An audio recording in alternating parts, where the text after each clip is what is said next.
Habari za asubuhi mpenzi mtazamaji wa shirika la utangazaji Zanzibar. Karibu katika kipindi chetu cha asubuhi na ZBC, kipindi ambacho hujia kila siku, kipindi ambacho kinarushwa moja kwa moja na ZBC. Nataraji umeamka salama na afya njema na unaangalia asubuhi na ZBC. Jina langu naitwa Hamisi Wali. Mtazamaji, leo hii tutazungumza kuhusiana na masuala ya utalii pamoja na utembezaji wa utalii na mambo mengine yote yanayohusu utalii. Katika studio zetu tunaye Amuri Mtumwali, huyu anatoka Kamisheni ya Utalii, afisa habari. Karibu sana. Asante. Kama nilivyokuarifu hapo mwanzo, tutazungumzia kuhusiana na masuala ya utalii. Watalii wamekuwa wakiongezeka hapa kuja Zanzibar.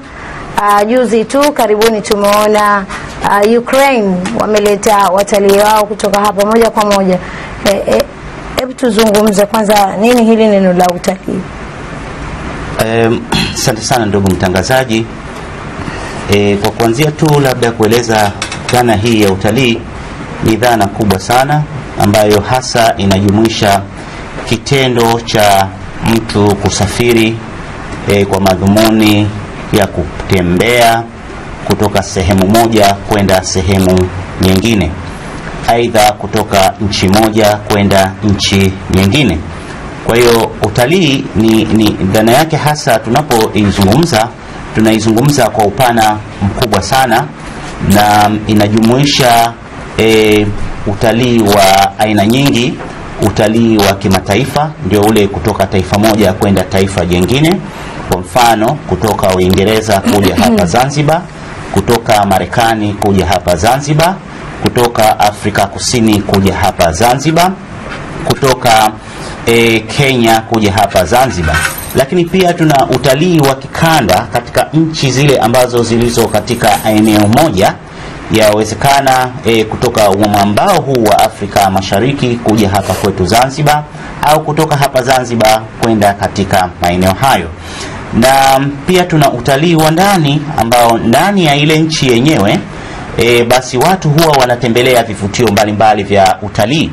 Kwa mfano ukatoka mjini ukaenda shamba katika vivutio vya utalii, ukaenda katika Zanzibar Park kwa mfano, ukaenda Jozani, ukaenda Jambiani kwenye beach, ukaenda Nungwi kwenye beach na aquarium, ukatoka Nungwi ukaja mjini, ukaja Kariakoo katika vivutio hivi vya Mapembea, ukaja mji Mkongwe katika makumbusho pamoja na mji wenyewe kama ni kivutio muhimu cha utalii. Sasa utalii huu kitaaluma ni kwamba tunasema huu ni utalii wa ndani, lakini hata kutoka hapa ukaenda katika mbuga za wanyama Tanzania bara, ukaenda Arusha, ukaenda Ngorongoro kule, ukaenda Serengeti, ukaenda Mikumi na sehemu nyingi, lakini pia ukaenda kwenye Mapango kule Tanga, Amboni. Basi na mtu akatoka kule Tanga au akatoka Arusha, akatoka Dar es Salaam, akatoka mkoa wote wa Tanzania bara akaja hapa Zanzibar, huu tunasema utalii wa ndani. Kwa hiyo hiyo ndio dhana ya utalii: utalii wa kimataifa, utalii wa kikanda na utalii wa ndani. Hapa kwetu Zanzibar kuna Kamisheni ya Utalii. Nini kazi yake Kamisheni ya Utalii? Asante sana. Kamisheni ya Utalii Zanzibar, kwanza niseme kwamba makao makuu yake yapo Amani, opposite na nyumba ile ya wazee. Kamisheni ya Utalii iko chini ya Wizara ya Habari, Utamaduni, Utalii na Michezo. Kamisheni ya Utalii imepewa majukumu makuu mawili. Moja ni jukumu hili la kusimamia sera na mipango yote ya utalii. Lakini jukumu kuu la pili ni jukumu la kutangaza utalii ndani na nje ya nchi. Maana yake kutangaza utalii kitaifa na kutangaza utalii kimataifa.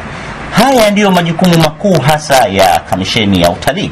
Lakini ukaingia ndani ya kila jukumu moja utakuta kuna mnyambuliko mkubwa sana.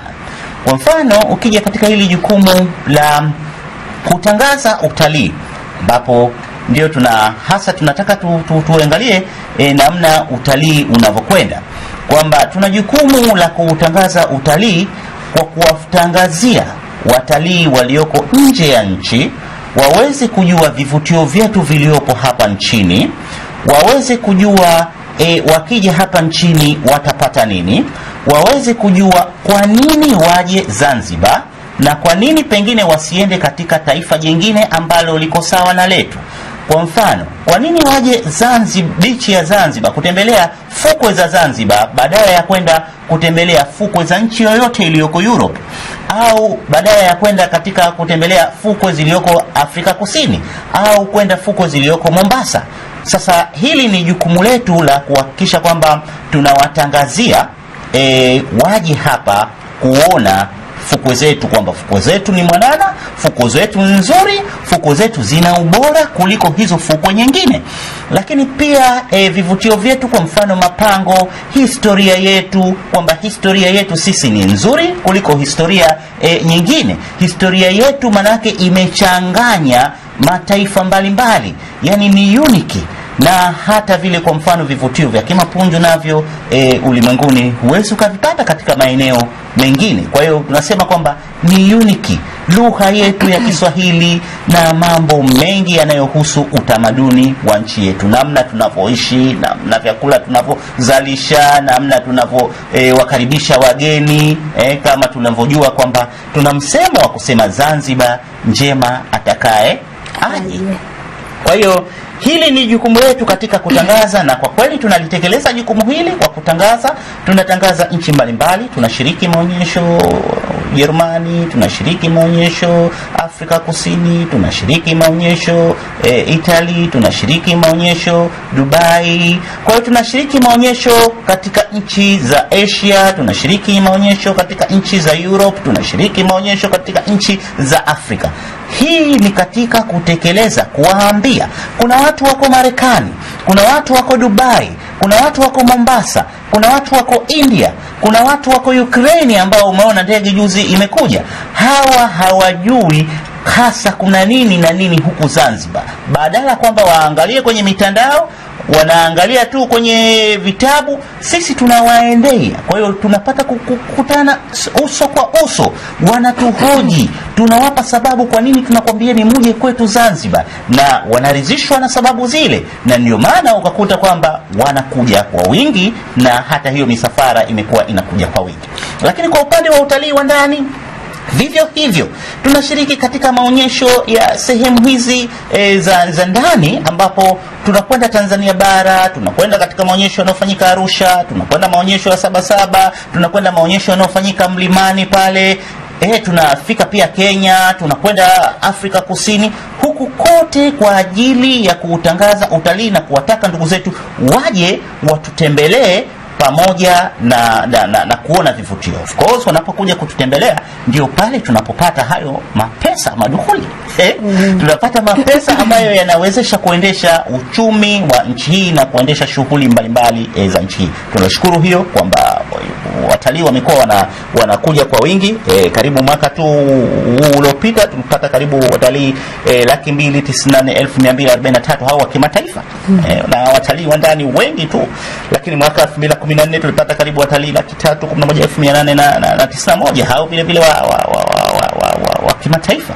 Kwa hiyo utakuta kwamba tunafanya hilo jukumu la kutangaza utalii nje ya nchi na ndani ya nchi kama jukumu letu tulivyopewa. Hayo ndio majukumu ya kamisheni ya utalii. Tuje kwa hii ndege ya juzi kutoka Ukraine. Wananchi wanadai, wengi wao wanadai Zanzibar kuna machafuko, Zanzibar kuna siasa ambayo watalii wasije. Hili unalisemaje kuhusiana na uingiaji wa watalii hapa Zanzibar? Mimi nizungumze tu kwamba hali ya utalii, kwanza utalii tunapozungumza tusiuchanganye na siasa. Tuzungumze utalii kama ni leisure. Tutagusisha tu kwa siasa kwamba utalii unakwenda na usalama, na bado hali ya Zanzibar iko salama, na kutokana na kwamba hali ya usalama iliyopo Zanzibar, basi inaruhusu watalii kutoka nchi yoyote kuenda. Na kwa kuja ndege hii ya Ukraine juzi inatuthibitishia kwamba hali yetu iko salama. Lakini ukiacha hiyo ndege tu ya Ukraine, wewe ambayo umeiona, kuna meli ambazo zimekuja katika kipindi hiki baina ya ule uchaguzi ambao umepita Novemba, ni Oktoba, kwa ufupi baina ya tuzungumze Novemba, manake uchaguzi tulikwenda tarehe 25 kule. Kwa hiyo kutoka pale tumeingia mwezi huu wa Novemba mpaka kufikia sasa hivi kuna misafara ya meli isiyopungua 10 ambayo imefika hapa. Ndugu zetu watu wa operator hawa, kuna Madera tu wameshaingiza meli mara nyingi tu, kuna Ocean tu wameshaingiza meli mara nyingi tu, kuna Fisherman tu wameshaingiza mara nyingi, wakati meli kama hizi hazikuwepo kabla. Kwa hiyo katika kipindi hiki zimekuwepo, lakini hatuhusishi kwamba na siasa. Tunahusisha kwamba meli hizi zinakuja kwa sababu ya kuona kwamba hali ya Zanzibar ni nzuri, na sisi tunazitangazia kwamba vivutio vya utalii vya Zanzibar viko vizuri, na Zanzibar bado iko katika hali nzuri ya kwamba historia yake bado ipo, vivutio vyake bado vipo. Sasa ndio maana tukasema kwamba bado watalii wapo wanakuja. Kuna changamoto zinajitokeza, kuna baadhi ya vivutio vya utalii vinabomoka, havifanyiwi ukarabati. Nini jukumu la Kamisheni ya Utalii kuhusiana na hivyo? Sisi Kamisheni ya Utalii ni kwamba katika vivutio hivi vya utalii kushirikiana na taasisi hizi kwa kueleza kwamba umuhimu wa vivutio hivi. Sasa taasisi zinazohusika ndio zina jukumu la kuhakikisha kwamba wasimamia hivi vivutio vya utalii viwe katika hali nzuri. Kwa mfano kama tunasema kwamba kuna beti lile la Jaibu, beti lile la Jaibu linapaswa litengenezwe. Sasa kuna taasisi ambayo au kuna idara ambayo inahusika na utengenezaji wa jengo lile. Sisi Kamisheni ya Utalii tunasema kile ni kivutio kizuri na muhimu, na kuendelea kuwepo kwake kitaijengea sifa sana Zanzibar, lakini hatuna jukumu la kusema kwamba tuitengeneze ile. Kuna taasisi nyingine ambayo ina jukumu ya kutengeneza. Vivyo hivyo Jozani Forest, kuna taasisi nyingine ambayo imepewa jukumu ya kulitengeneza, kuisimamia ile Jozani ikawa katika hali nzuri, na vivutio vingine viko katika mikono ya watu binafsi. Wana majukumu wao wenyewe ya kusimamia, kwa sababu kila watakavyo simamia na watakavyo imarisha ndivyo mambo yatakavyokwenda vizuri.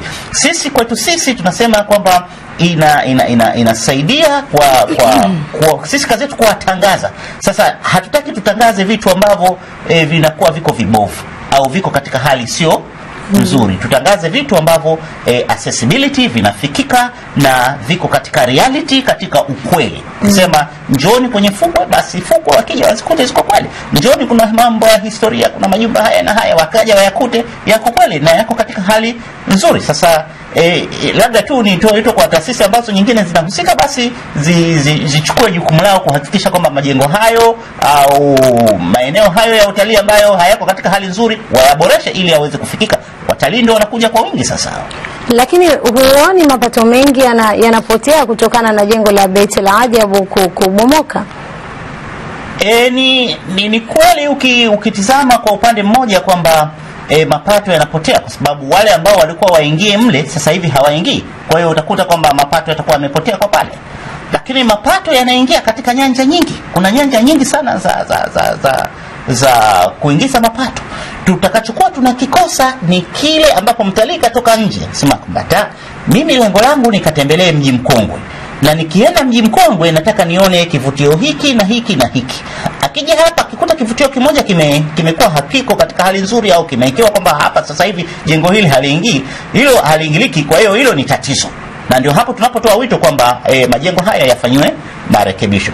Lakini kwa upande mwingine mtalii akiingia tu hapa tayari sisi tumeanza kuingiza, na tunaingiza katika nyanja nyingi, wengine hata hatuzijui. Sisi tunatizama tu kodi moja kwa moja ambayo inakusanywa pengine na ZRB kwa kupitia ile hotel levy au pengine misafara mingine. Lakini hata wananchi binafsi kwamba mtalii akija hapa haji na ndizi, haji na chungwa, haji na maji, haji na kitu chochote, na vitu hivyo vyote anavipata nchini, anavinunua hapa, anavinunua kutoka kwa muuzaji mdogo mdogo, na muuzaji mdogo mdogo naye ndio aidha amelima mwenyewe au amenunua kutoka kwa mkulima. Kwa hiyo pesa zinaingia kwa namna nyingi, na bado hatuja calculate hasa mtalii mmoja anatumia kiasi gani. Bado hatujafanya huo utafiti tukagundua mtalii mmoja anatumia kiasi gani, kwa sababu ni kazi kubwa sana. Mtalii kila anapokwenda yeye anatumia, yeye kaja kwa ajili ya kutumia hapo. Lakini yale mapato yanayoingizwa yanatumika ipasavyo.